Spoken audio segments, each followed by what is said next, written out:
तैयार रहिए। स्टार्ट। सभापति महोदय, वह केवल एक स्वप्न ही रह जाएगा। स्टॉप। ऐसी स्थिति में मैं अनुभव करता हूँ कि आपातकाल की घोषणा की जाए और इस देश के जो बुद्धिमान लोग हैं उनको लेकर एक सर्वदलीय सरकार स्थापित की जाए। स्टॉप। हम यह अनुभव करते हैं कि जिस तरह का शासन इस समय चल रहा है उससे देश की कोई भी समस्या हल होने वाली नहीं है, बल्कि इस प्रकार की गलतियों से समस्याएं बढ़ती जा रही हैं। स्टॉप। राष्ट्र की आंतरिक सुरक्षा के विषय में जो बिल मंत्री महोदय ने प्रस्तुत किया है उस पर अब तक जितने भी भाषण हुए हैं उनको मैंने बड़े ध्यान से सुना है। स्टॉप।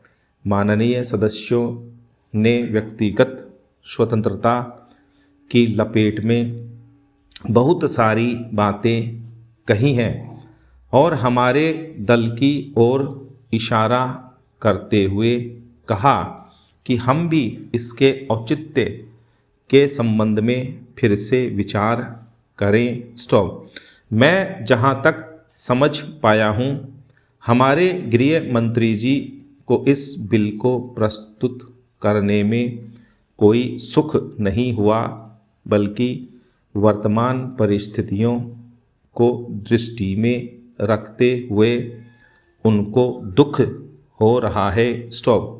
आज जब हम नागरिक सुरक्षा, व्यक्तिगत सुरक्षा और स्वतंत्रता की बात करते हैं तो सबसे पहले उसमें व्यक्तिगत सुरक्षा की बात आती है।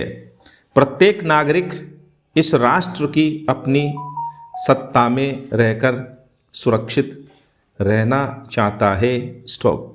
हमने इस बात की सुरक्षा अपने संविधान में दी है और हम यह आशा करते हैं कि राजनीतिक दलों में आपसी मतभेद होते हुए भी राजनीतिक मतभेद का आदर होना चाहिए। स्टॉप। मतभेद होते हुए भी शांति और सुरक्षा बनी रहनी चाहिए। स्टॉपेरा। माननीय सदस्य पूछते हैं कि ऐसी कौन सी असाधारण परिस्थिति आ गई थी जिसके कारण आपको नज़रबंदी बिल लाना पड़ा। स्टॉप।